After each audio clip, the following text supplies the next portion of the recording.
দূরে বজ্রের গর্জন, আকাশ কালো নয়, রক্তিম। বাতাসে ধুলো, আগুনের গন্ধ, আর এক অদ্ভুত অস্থিরতা। মানুষ ব্যস্ত, শহর আলোয় ভরা, কিন্তু ভেতরে ভয়। কেউ উচ্চস্বরে বলে না, তবু সবাই অনুভব করছে কিছু একটা বদলে গেছে। 1000 বছর আগে এক ঋষি তপস্যার আগুনে ভবিষ্যতের পর্দা সরিয়ে দেখেছিলেন এই সময়কে। তিনি লিখে গিয়েছিলেন সতর্কবার্তা, বিষ্ণু পুরাণ। সেখানে বলা হয়েছিল কলিযুগের শেষ হবে মানুষের হৃদয়ের পতনে, তারপর সমাজের ভাঙনে, তারপর প্রকৃতির ক্রোধে, আর শেষে এক মহাযুদ্ধে। প্রথমে মানুষ সত্যকে ত্যাগ করল, সুবিধার জন্য, নিরাপত্তার জন্য, লোভের জন্য। পরিবার ভাঙল, সম্পর্ক দুর্বল হল, ন্যায় বিচার বিক্রি হল। শাসকেরা ক্ষমতাকে ঈশ্বর ভাবল। ধর্ম হলো প্রদর্শনী, প্রার্থনা হলো শব্দ, ভক্তি নয়। প্রকৃতি সতর্ক করল, খরা, বন্যা, অদ্ভুত রোগ। তবু মানুষ বলল সব ঠিক হয়ে যাবে। কিন্তু সব ঠিক হলো না। শহরের আকাশে হঠাৎ এক রাত লাল বিদ্যুৎ চমকালো। সমুদ্র অস্থির, পাহাড়ে অদ্ভুত ধস। মানুষ রাস্তায় নেমে এলো, ভয়ের গুঞ্জন ছড়িয়ে পড়ল। কিছু লোক বলল এটাই সেই সময় যার কথা পুরাণে লেখা ছিল। অন্যরা উপহাস করল। কিন্তু আকাশের রং বদলাতে থাকল। এক স্বার্থপর শাসক, অত্যন্ত ক্ষমতাধর, তার প্রাসাদে বসে ঘোষণা দিল, ভয় নেই। অথচ সে জানত তার ভিত কাঁপছে। তার রাজ্যে দুর্নীতি ছিল নিয়ম, ন্যায় ছিল ব্যতিক্রম। সে মনে করত ক্ষমতা চিরস্থায়ী। কিন্তু সেই রাতেই বজ্রপাত তার প্রাসাদের গম্বুজ ছুঁয়ে গেল। অন্ধকারে তার চোখে প্রথমবার ভয় দেখা দিল। পৃথিবী জুড়ে অস্থিরতা বাড়তে লাগল। মানুষ মানুষকে সন্দেহ করল। প্রতিবাদ রক্তাক্ত হল, বন্ধুত্ব ভেঙে গেল। এক তরুণ যে এতদিন চুপ ছিল, আকাশের দিকে তাকিয়ে ভাবল, আর কত? তার বুকের ভেতর এক তীব্র দ্বন্দ্ব। ভয় বলল চুপ থাকো, বিবেক বলল দাঁড়াও। তখনই আকাশে এক অদ্ভুত আলোর রেখা দেখা গেল। প্রথমে ক্ষীণ, তারপর উজ্জ্বল, তারপর অন্ধকার চিরে সাদা জ্যোতি নেমে এলো। বাতাস থেমে গেল এক মুহূর্তের জন্য। সময় যেন স্থির।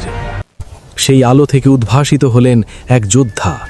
শুভ্র অশ্বে আরোহণ, দেহে দীপ্ত বর্ম, চোখে অগ্নির শিখা, হাতে জ্বলন্ত তলোয়ার।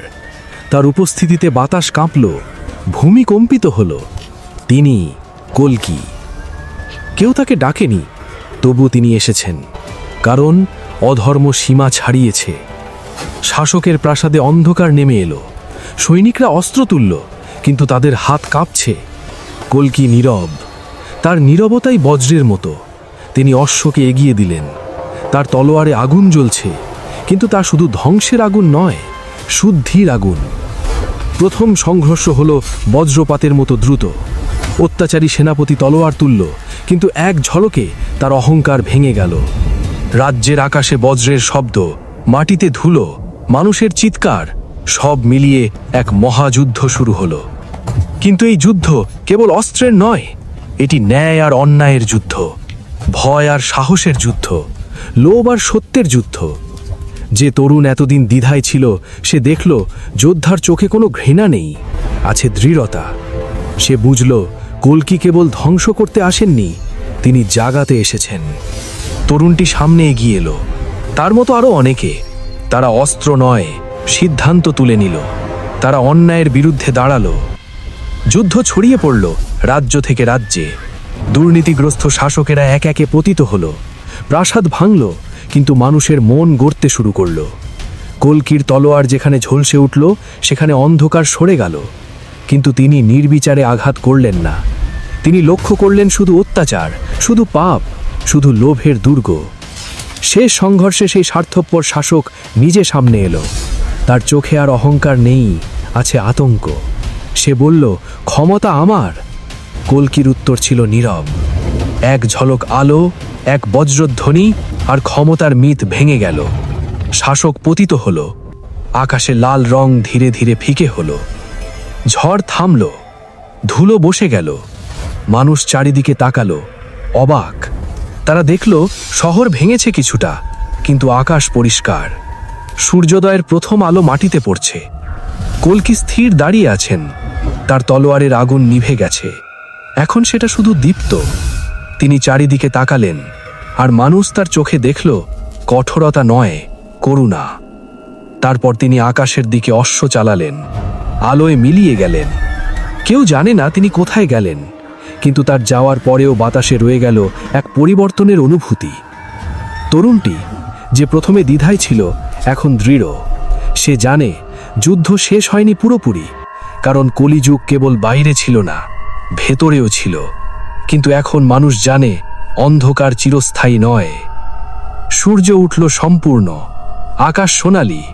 মানুষ ধীরে ধীরে ঘরে ফিরছে, কেউ কাঁদছে, কেউ প্রার্থনা করছে, কেউ নীরবে প্রতিজ্ঞা করছে এবার তারা সত্যকে বেছে নেবে। পুরাণে বলা হয়েছিল অধর্মের শেষে নতুন যুগের সূচনা হবে, ধ্বংসের পর শুদ্ধি, অন্ধকারের পর আলো। আর সেই আলো আসে কেবল এক যোদ্ধার তলোয়ার থেকে নয়, মানুষের সিদ্ধান্ত থেকে। শেষ প্রশ্নটা রয়ে যায় বাতাসে, কল্কি কি শুধু এক দিব্য যোদ্ধা, নাকি এক জাগরণ যা প্রত্যেক যুগে প্রয়োজন? যদি আবার অন্ধকার বাড়ে, তবে কি আবার তিনি আসবেন, নাকি আমরাই হব তার প্রতিচ্ছবি? আকাশ এখন নীল, কিন্তু স্মৃতি রয়ে গেছে লাল আকাশের। আর সেই স্মৃতি মানুষকে মনে করিয়ে দেবে, যখন অন্যায় সীমা ছাড়ায়, তখন পরিবর্তন অনিবার্য। এভাবেই শেষ হলো কলিযুগের সেই অধ্যায়, আর শুরু হলো নতুন প্রভাত।